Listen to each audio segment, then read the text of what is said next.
Calling all podcasters, musicians, vloggers, and reporters, and everyone else who wants crystal clear recording that's super portable. The Shure Motive family of microphones makes studio quality audio that's as simple as plug and play. Many of the world's top podcasters rely on Shure, and with a Motive line of iOS and USB microphones, portability is now your friend. Imagine being able to get great audio quickly and easily from your phone, tablet, or computer. Simply visit shure.com/motive to start getting great audio for your content now. That's SHURE.com/MOTIV.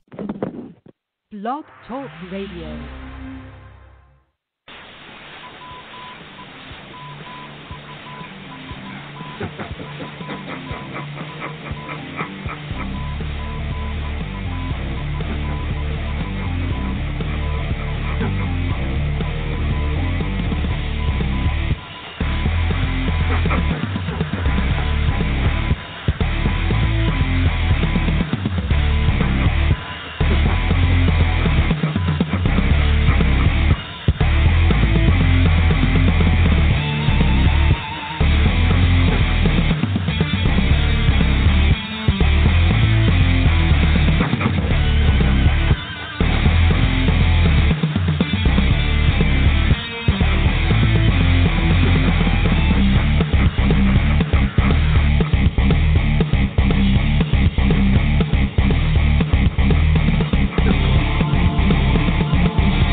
Ladies and gentlemen, it is January 25th, 2019. I am your host, Dakota Frandsen, and welcome to Specialists of the Strange Radio Show.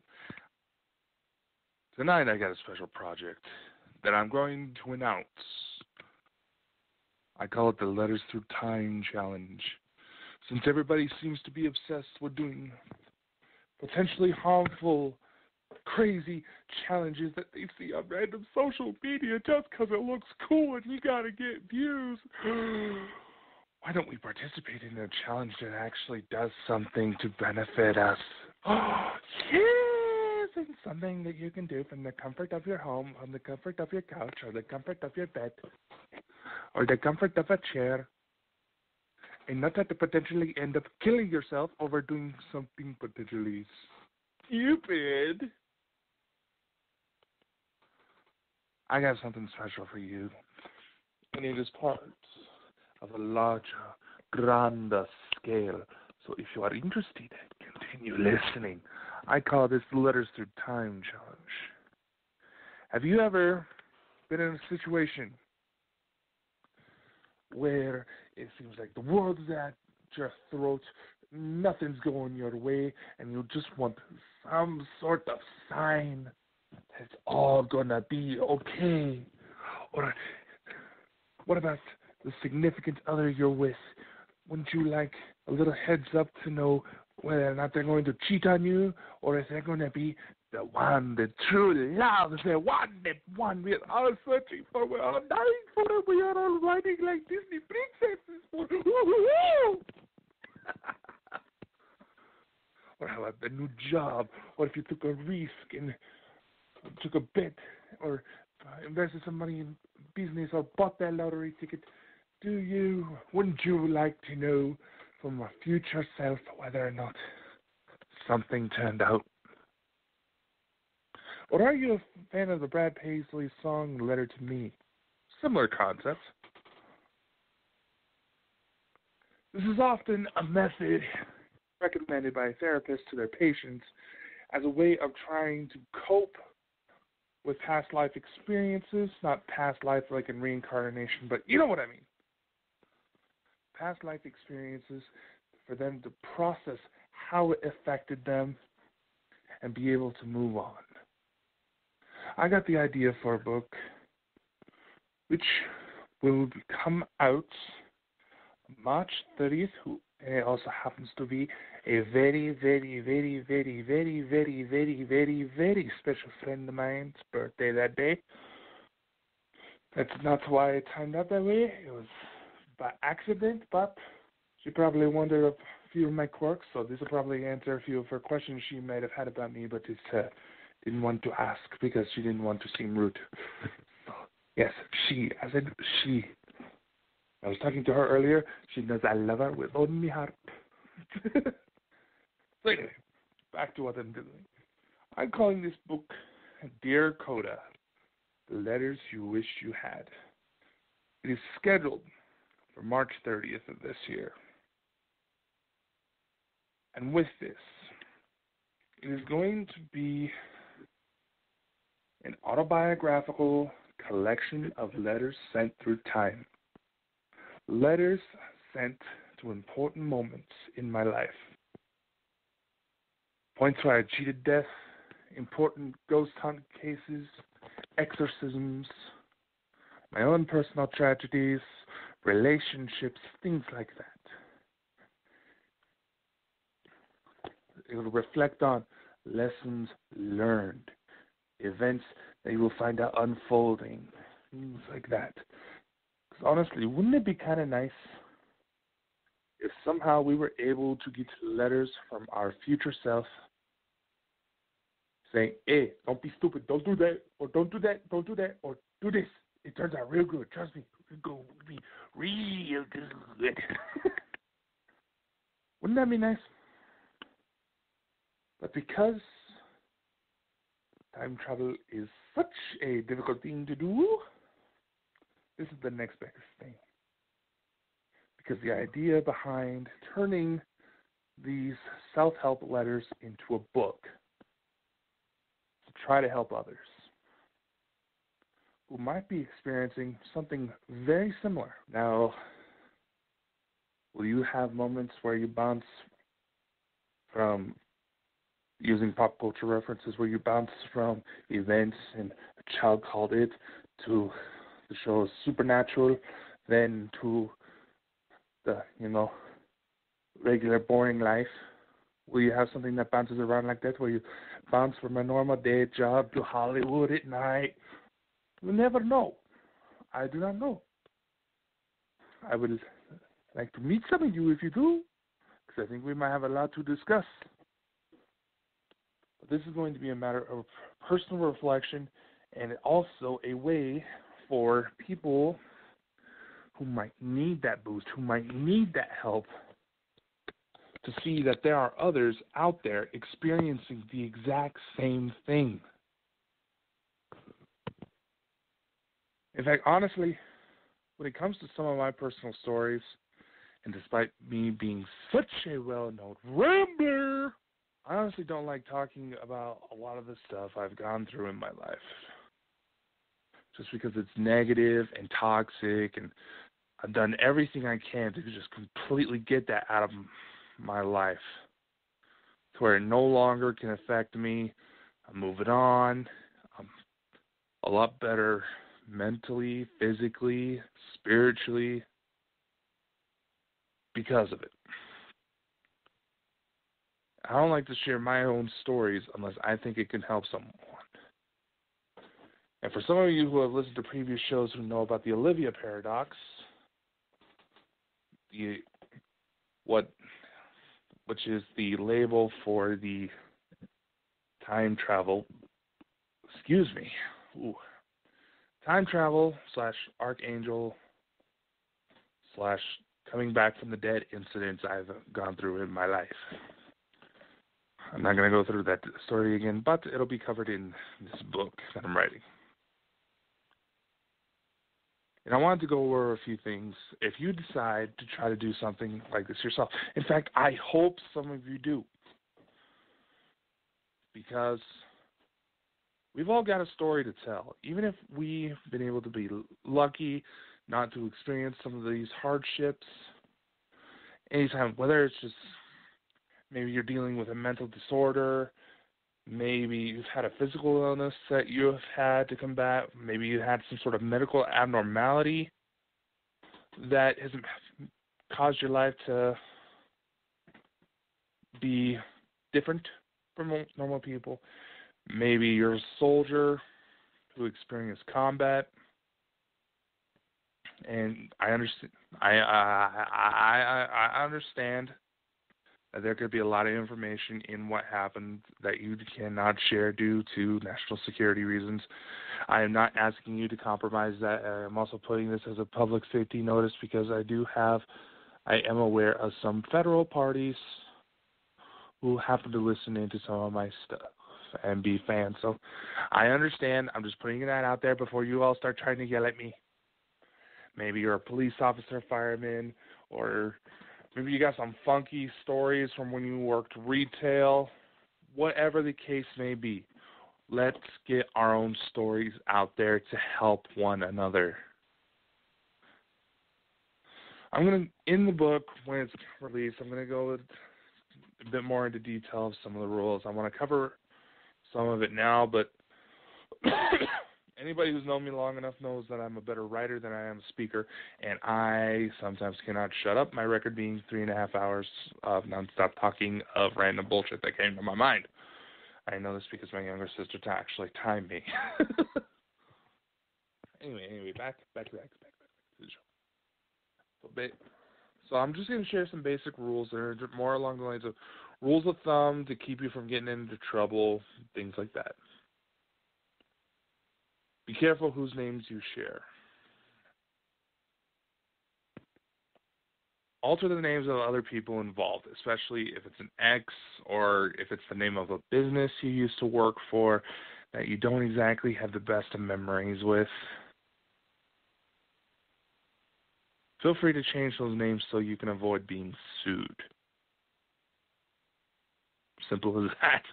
Or instigating any awkward family interaction if you happen to spill family secrets that weren't exactly meant to be shared. Now, if you want to say you gave your group a special name that only you guys would know, say it's like an inside joke or a little nicknames that nobody else outside of your social circle may be aware of. Okay. That's kind of a gray area. It'll really depend on what you're going to say about those people. You say good things, chances are you're not going to get sued. But they might want privacy and not want their personal lives to be shared. So just keep that into consideration. Now, I'm sorry if I accidentally beeped you. Well, I did a couple of times. Anyway, another rule is when it comes to the title, you can try to take my approach where Dakota was short for Dakota.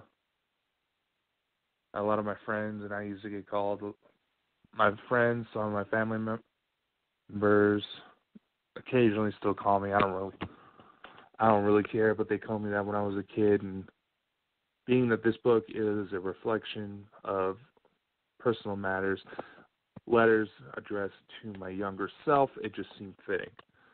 You can try to take that approach, but in order to avoid confusion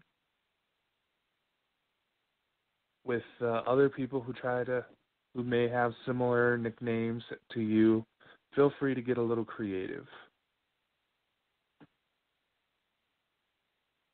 And I'm also going to try to set up an area on my website where you can submit your stories if you get them published, whether you decide to take self-publishing routes or you manage to actually go through a well-known publishing company. However that approach works for you, so that way you can collaborate, meet other people that have similar stories to you. I'm working on a few things that are going to expand on this exponentially if they work out, but I don't want to share too much. I've already shared too much with a couple very close personal friends as my way. Well, they know that I've been kind of scatterbrained, and I'm just saying, yo, I got this going on. Like, yes, chances are if you become a close friend of mine, you'll get sneak peeks into some of the good stuff. Then try to work that into that big project I mentioned. But anyway, next rule of thumb. Be completely honest. If you decide to take this project, be completely truthful. To the best of your ability, to the best of your memory, as to what happened.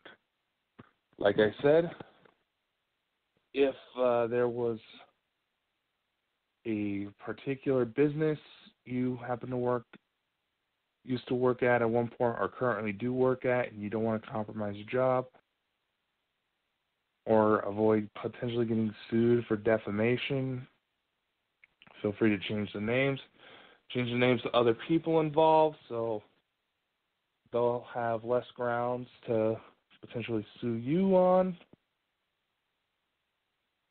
or create those awkward meetings for one example that comes to mind, I can't remember the name of the book, but the author didn't change the name of his childhood bully, and let's just say his childhood bully reached out to him because his daughter managed to put two and two together and realized Daddy was kind of an asshole. I can't honestly remember what the name of the book was, but it serves as a perfect example of why you should be careful if you decide to take this route. Now, maybe you want to take a different approach. If you want to turn your letters into poems or even songs, go ahead and do that. It's rough out there to get some inspiration. It's rough out there to get your materials together and to get them put out there. This is a collaborative effort to get as many stories out there in the best ways we can express them. You have complete and total freedom to do whatever you want. But these are just like general rules of thumb. Be completely honest. Alter names if needed, so you can avoid getting sued. Inside jokes, personal nicknames you gave one another if you're mentioning your best friends or your significant other. That's kind of a gray area, but try to play it safe.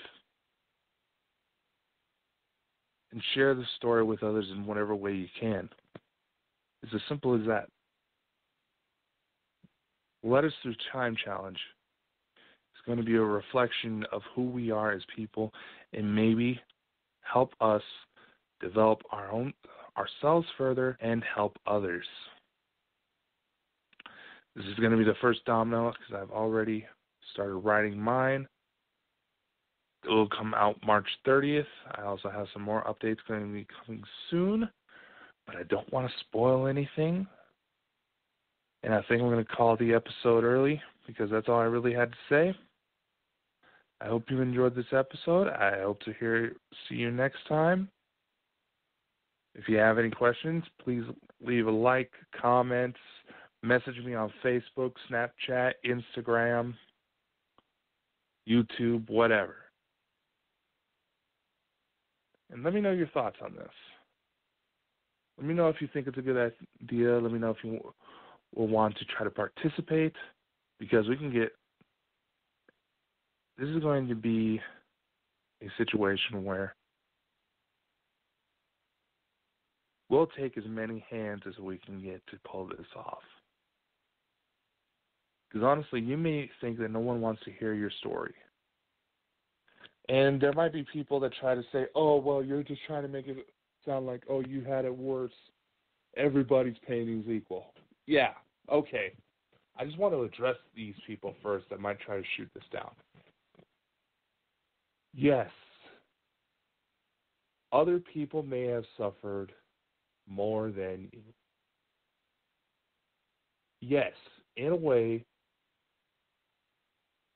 someone telling you their own stories when you share your own situation with them may seem like on some levels you're trying to say they are the ones that had it worse. And yes, everyone's pain is equal. Just because someone may be having a rougher time than you doesn't mean that what you're going through isn't important. Now, say if of course that's situation depending, because say like you just broke up with your significant other and you go home to kind of vent and you find out one of your family members lost an arm. Let's focus on the person who just lost an arm first before we get to the heartbreak, okay? You can bounce back from a heartbreak. A lost arm, you can bounce back from that too, but you're going to need some serious work.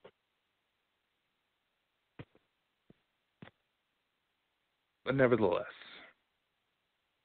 I just wanted to confront people real quick that might try to shoot this down. Everyone's pain is equal. And no, this is not a chance. Yes, people can take this as a chance to try to claim that they've had it worse, and they may be true. Some of these stories in fact, sharing some of my stories, people have said, the exact words out of people's mouths is like, holy fuck, my life has been peaches and unicorn cream, or something along those lines. And they had shared some pretty messed up stories with them too. In fact, there's somebody in particular I was just referencing. I don't know if she remembers that conversation, but hey, it is what it is. If you automatically start trying to dissect the reasons why someone is trying to help you, unless they give you the absolute reason to be skeptical, you're part of the problem we're trying to fix. People helping people. If you're just one of those people that just likes to eat shit and constantly complain, then this won't be for you. This is going to be for people who want to get better, to improve themselves, whether or not it's PTSD, drug use, alcoholism, whatever. These programs, these projects are for people that want to get better, to thrive, not just survive. And you start picking apart like that, you're obviously not one of those people. So you can just get the fuck out of the way and let the others in that want to become better, to better themselves, to better their communities, to better things with their loved ones. That's all I got to say. I said I was going to end the episode a few minutes ago, but hey, it's my show. I can do whatever the hell I want. Anyway, I'll catch you next time. I hope you enjoyed. If you got something to say, feel free to comment on whatever avenue you're listening in on this show from. And I'll catch you next time. Have a good night.